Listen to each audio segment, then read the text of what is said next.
What is up, Steeler Nation? We are back for another great episode on the one and only The Sick Podcast, Steeler Crazy. As always, I am Jay York Football. Alongside of me, looking dapper, mic'd up Sports One. Wow. Man, it's raining again. I feel like the weatherman, but it's just at my old age, at our old age, I should say, the weather definitely dictates my mood sometimes. And this summer hasn't been the greatest, but rather than that, everything's good. Really great guest on today. How are things with you? Good. I was wondering how your 4th of July was. I went over to St. Petersburg to visit my mom and stepdad, and it was a great time, but the fireworks, they just, nothing are the same as the Berg. Once you grow up with Belly, going to PNC Park and hanging out on the Clemente Bridge, you see fireworks somewhere else, and it's just immediate disappointment. But yeah, it was a nice 4th of July. But shout out Zambelli Fireworks, man. Not a sponsor, but maybe someday. Turn up your volume. Because you're about to listen to The Sick Podcast. Steelers Crazy. Aaron Smith shields. Flacco, Polamalu takes it home. Super Bowl 43. Pittsburgh might be bound for that thanks to number 43. The sickest Pittsburgh Steelers podcast. Sports entertainment like no other. It's gonna be sick. Yes, indeed. We are very excited for our next guest. You can hear him on 93.7 The Fan, also a Waynesburg University alum. He is none other than Jack Hillgrove.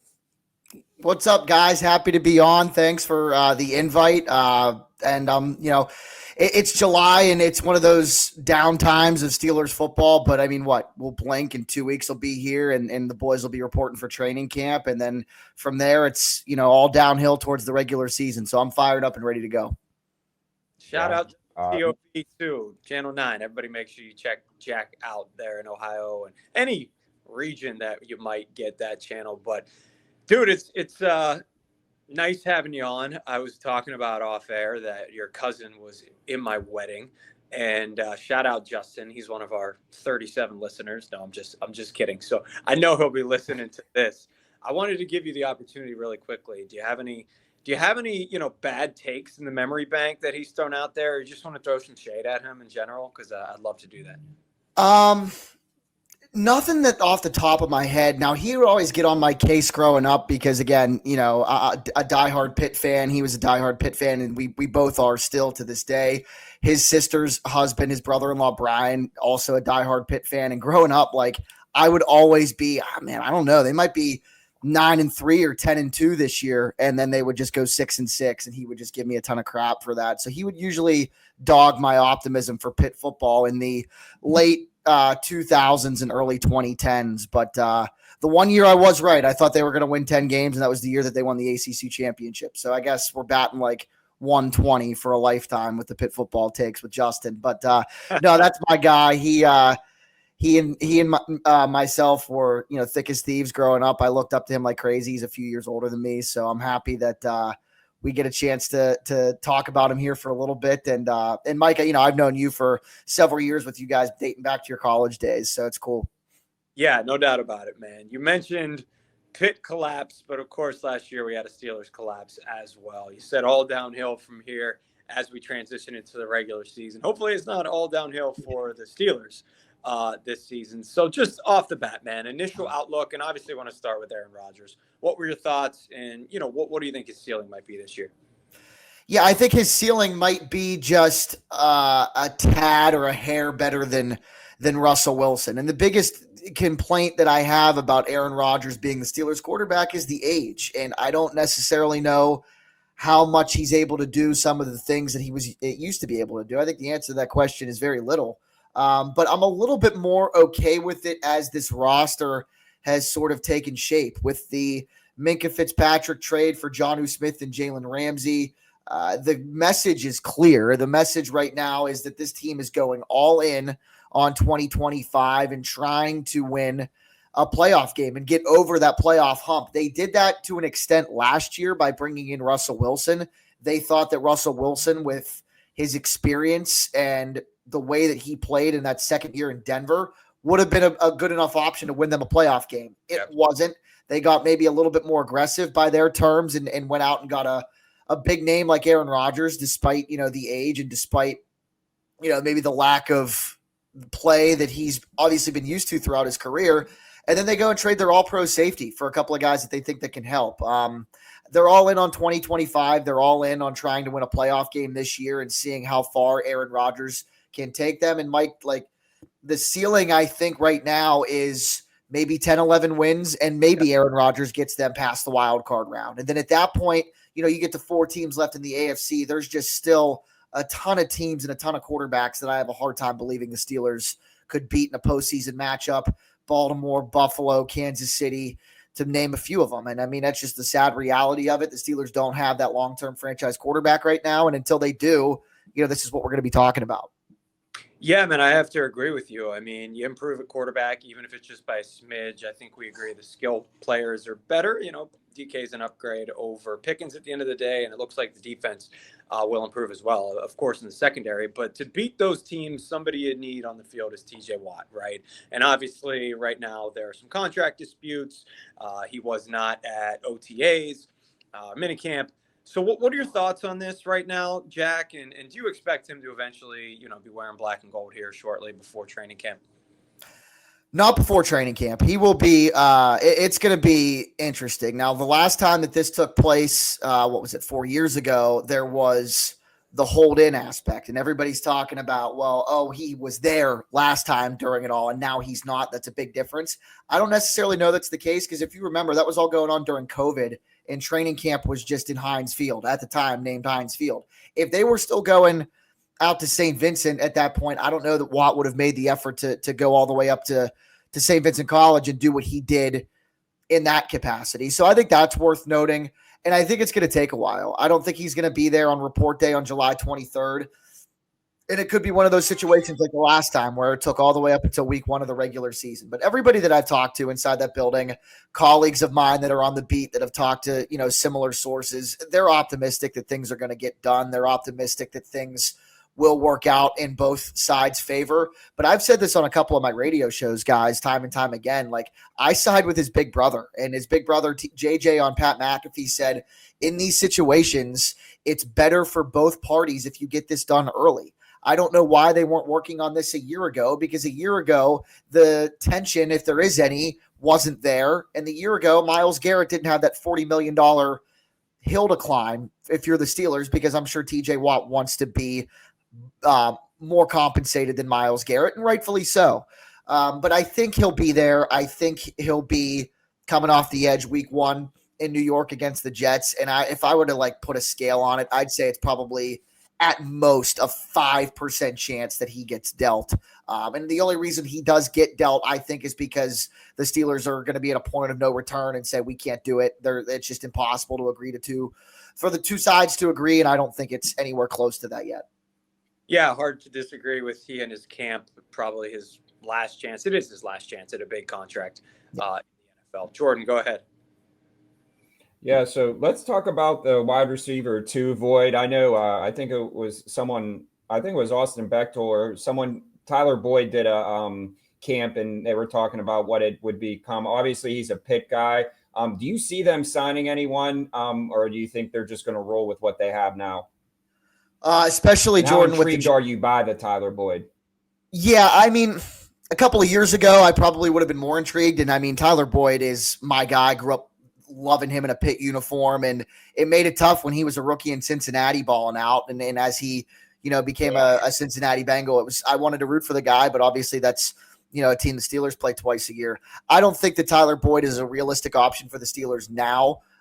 He had a lackluster year in Tennessee a year ago, and the Steelers didn't want to bring him in prior to that a year ago. So I don't think that's going to happen. And with the Jonnu Smith trade, I really think that the Steelers are going to live in 12 personnel, 2 tight end sets, maybe 3 tight end sets with Darnell Washington. I mean, Aaron Rodgers had some high praise for Darnell Washington in his Pat McAfee interview a couple of weeks ago. I think that that's what you're going to get. I think it'll be a lot of DK Metcalf trying to burn people deep. You'll have Calvin Austin underneath. Robert Woods might be like a Van Jefferson type in that offense. You still have guys like Skoranek and Scotty Miller. And with Jonnu Smith again, in that extension of $12 million, and there's a lot of things that you can do with Jonnu Smith too. You can line him up in a double slot type of formation with Freiermuth. You can line him up out wide. You can throw screens to the guy. He's very versatile. I'm really intrigued with what Jonnu Smith can provide the offense. I think Jerry Dulac said on Rich Eisen that he's going to play like the Michael Pruitt type role in this offense, and I just do not see that happening. I think Jonnu Smith, I think there's a really decent chance that Jonnu Smith is more productive and has better numbers at the end of the year than Pat Freiermuth. I hope that's not the case. I'm a big-time Pat guy. He's a super cool dude and has the potential, I think, to be one of the top 10 tight ends in the league. But Arthur Smith loves him some Jonnu Smith, and I think they're going to do a ton of different stuff with him to scheme him open and do things with him in this offense. And unless somebody that they really like comes up on the scrap heap, the last week of preseason ball when teams cut guys, they might go out and get somebody then, but I don't think it's going to be anything other than that. Yeah, and I think a lot of it, when we first traded for him, I'm like, oh boy, another tight end. But then everyone's like, don't pay attention to the position, more the formation. I think that's what we're going to see. Obviously, Steelers signed Deshaun Elliott. Just talk about the impact that he had on defense. We were fortunate to have him on the show this year, and just really came around. It was great seeing that. But just talk about the value that he brings and the longevity now with him signing. Yeah, somebody that embraced Steelers culture from the get-go, right? I mean, Brooke Pryor asked him why Pittsburgh in that press conference a year ago, and he pointed right to the logo. It's one of the coolest things. I was there. I thought that was, you got to be your reporter and your unbiased self in those moments. But like as the Steeler fan growing up in me, I'm like, all right, I'll run through a wall for this guy. He embraced Steelers culture from the get-go. Steelers DNA was the term thrown around about Derek Harmon, and I think Deshaun Elliott has always had Steelers DNA, and that's probably one of the reasons why he didn't really work in Miami or Baltimore, and he found himself in the right situation in Pittsburgh. Now, with that being said, and I'm a big-time Deshaun Elliott guy, I said he was one of the best bargain free agent signings, if not the best bargain free agent signing last year. I think a lot of the reason why he had the season that he had was because of the dynamic that he had in the secondary with Minkah and the role that Minkah played. With Minkah, and a lot of people complained about Minkah, roaming out in center field. Well, Minkah Fitzpatrick's still an all-pro talent, one of the better safeties in football. And yeah, he could have been better utilized, but him in that center field ball hawk type role, lurking in defenses, is super intimidating to opposing offenses and stuff that I'm sure they took very seriously when they game planned the Steelers. And that allowed Deshaun Elliott to come down in the box, make downhill tackles, and do a lot of different things. Now, if they can find somebody, Justin Simmons, that can fill that Minkah type role and allow Deshaun Elliott to still do his thing, yeah, I can expect another big time year from Deshaun Elliott. I'm just cautious of the way that the secondary, particularly the safeties, are constructed now without Minkah there. And that's probably my biggest, not gripe, but biggest concern about trading away Minkah Fitzpatrick is what it allowed the secondary and other players in the secondary to accomplish game in and game out. Well, what about the other side of that? And we're hanging out with Jack Hillgrove here on the Sick Podcast. Steelers, crazy. The Jalen Ramsey factor. Do you think he plays any safety?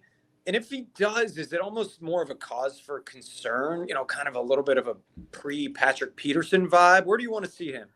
So I had Ray Fittipaldo on when I filled in for Cook and Joe on their show on The Fan on 4th of July, and I asked Ray about that. And Ray's one of the best when it comes to breaking down the Steelers and covering the Steelers. Shout out to Ray. But he basically told me, this is why they went out and got Jalen Ramsey. They think he can play safety. They're going to expect him to play safety in certain situations. And it works, right? I mean, look at Charles Woodson, Rod Woodson, generational corners were able to extend their career by several years by moving to safety. And those guys are Hall of Fame defensive backs. And I think Jalen Ramsey's got a good case to being in the Hall of Fame one day when his career is done too. But I worry because Patrick Peterson, now granted Patrick Peterson was a little bit older than Jalen Ramsey was now, and they tried to do a couple of different things with Pat Pete. And it didn't work because I think that in this NFL in this day and age, if you just look at some of the premier corners of all time, Darrelle Revis, Richard Sherman, Patrick Peterson, they were all done. Champ Bailey's really the only exception. They were all either way past their primes or done by 34, 35. That's Darius Slay right now. So if you're going to ask me about the concern, I think that there's way more concern with what Darius Slay can accomplish in this secondary than Jalen Ramsey. I'm intrigued at the idea of Jalen Ramsey going up against Jamar Chase or any team's best receiver week in and week out. I mean, Jalen Ramsey in his prime was one of the best cover corners in the game. But again, if they really feel like he's versatile enough, and then once we get a chance to talk to him at training camp, we'll get his take on it.